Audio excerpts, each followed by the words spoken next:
Being twice a former Prime Minister and member of the Lithuanian and the European Parliament for the last 32 years, I am humbled to return to this House and stand in front of you today as the European Union's first ever Commissioner designate for Defence and Space. As you know, defence is one of the top priorities for the next Commission. The mission letter tasks me to help Europe prepare itself for the most extreme military contingencies, which means to prepare for the possibility of Russian aggression against EU member states. Are we ready for such contingencies? Today, we are facing urgent and long-term challenges for European defence. First one, we face existential and emerging threats, including conventional warfare, cyber warfare, hybrid attacks, and the militarization of space. Recent intelligence assessments suggest that Russia may test the resolve of the EU or NATO by the end of this decade. That is why we must urgently enhance the EU readiness for potential military aggression. This is how we can deter it. This is the way how we can deter it. Despite the fact that for the time being it is difficult to predict what will be the policies of new United States administration in the nearest future, nevertheless, we can predict that during forthcoming decades, the United States is likely to increase its focus on the strategic challenge posed by China. This longer-term shift necessitates a more self-reliant European defence structure.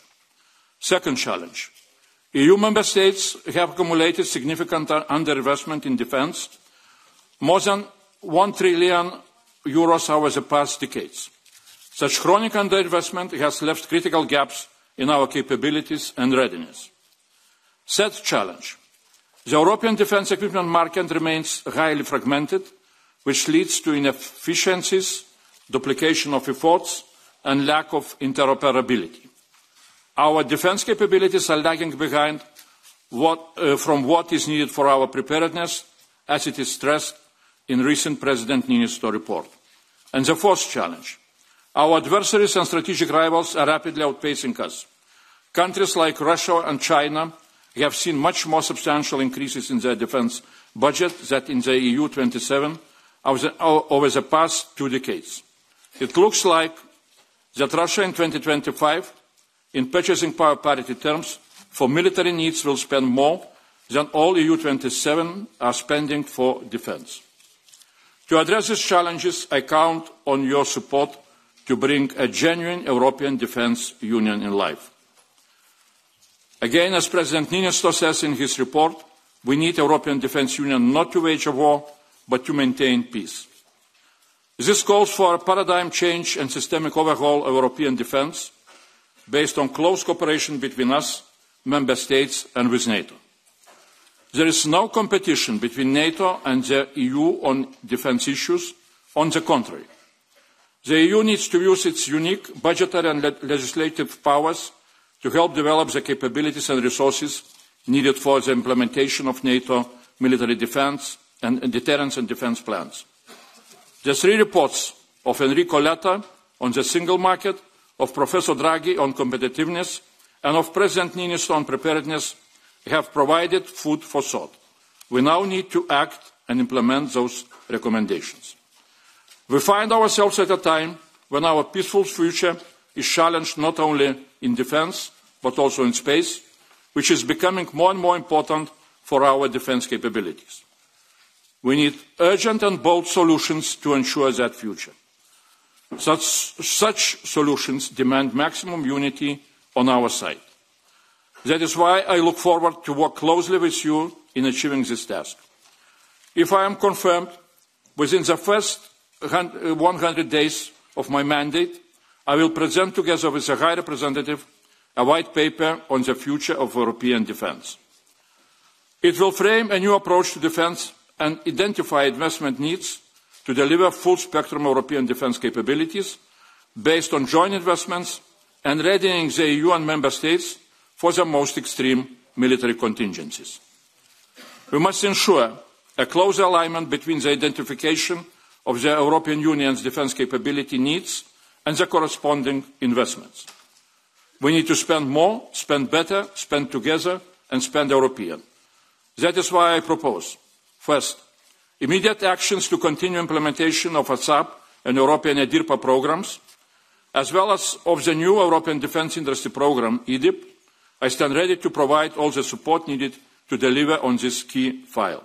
Second, scaling up European Union's defence equipment production and demand by fostering information exchange between EU, Member States and NATO on defence resources and capability needs, in such a way potentially creating an aggregated EU defence industry output plan. By promoting joint procurement with a possibility to scale up aggregated demand, we can help lower prices and stimulate longer-term contracts. We should also explore options for readiness pools and joint stockpiling based on EU military security criteria. Third, long-term planning for the next multi-annual financial framework, MFF.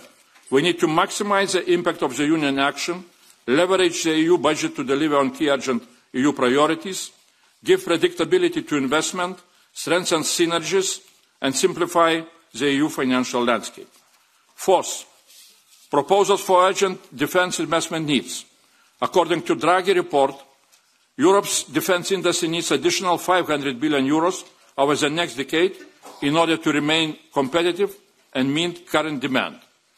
We shall look into how to optimise EU financial support, increase national investments and leverage existing assets now, even before the next MFF. Fifth, innovative financing options. The European Investment Bank must play a larger role in defence financing through further expanding its lending policy. This will also help to change lending policies of other European financial institutions. And sixth, I will work closely with Member States and the High Representatives towards the design and implementation of defence projects of common European interest, including a European air shield and enhanced cyber defence capabilities, which cannot be developed by any country alone. And seventh, we need to significantly increase both public and private investment in defence research and development while preserving defence specificities, and we need to reinforce the European Defence Fund.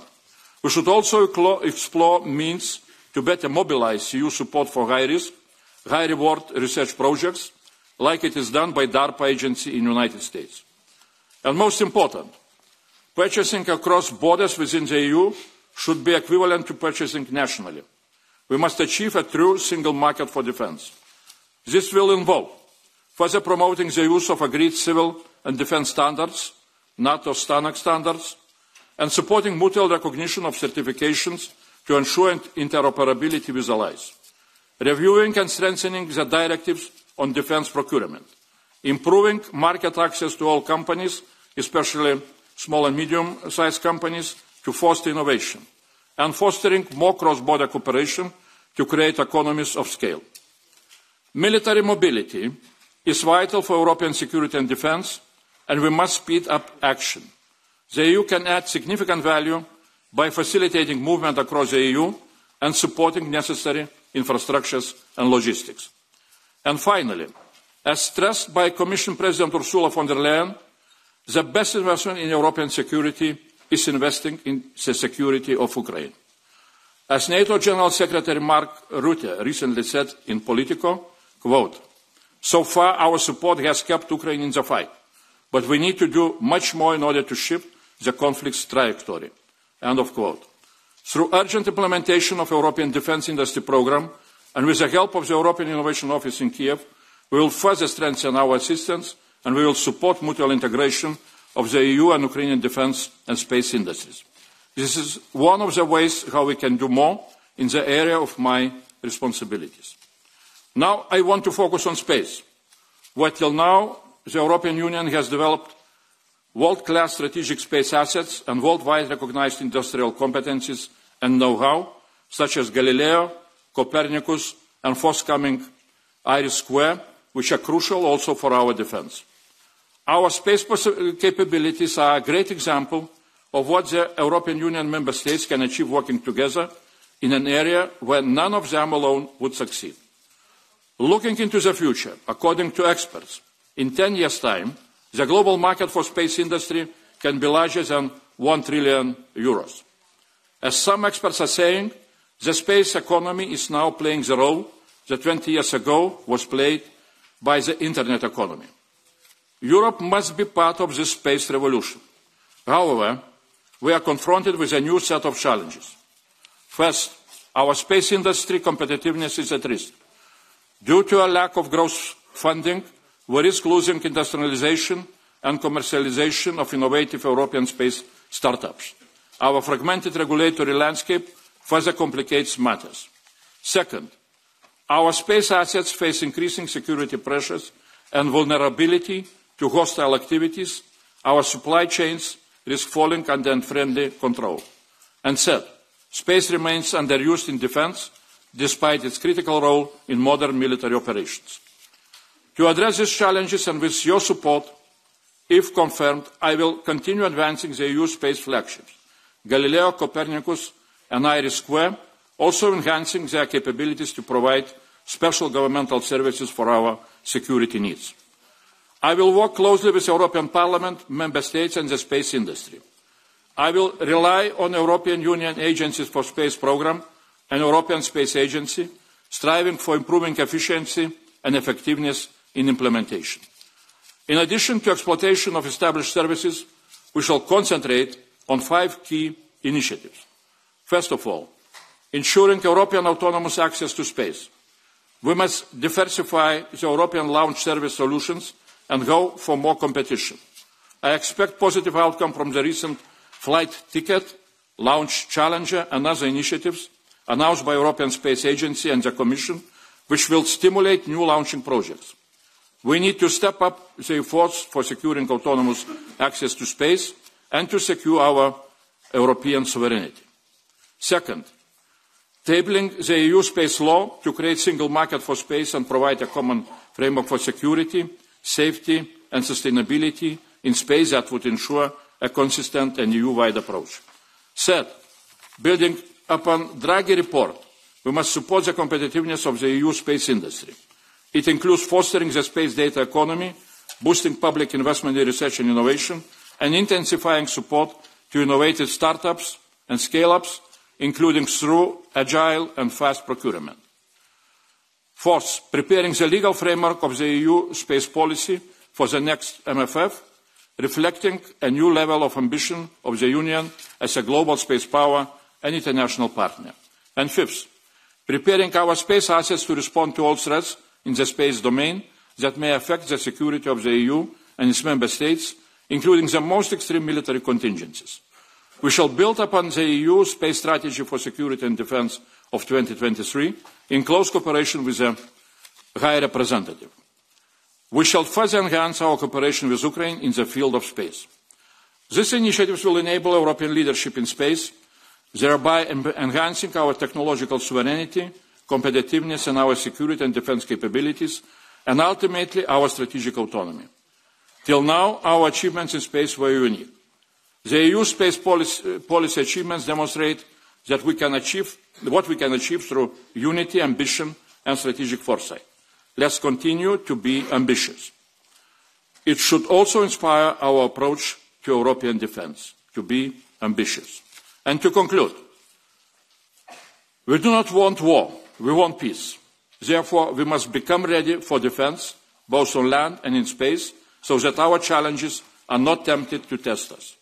Only working together, we can build a stronger, more resilient and more autonomous European defence and space sector, so that the EU is ready for the most extreme military contingencies from wherever they will come. This is the only way to peace. Thank you for your attention, and I am ready to answer your questions.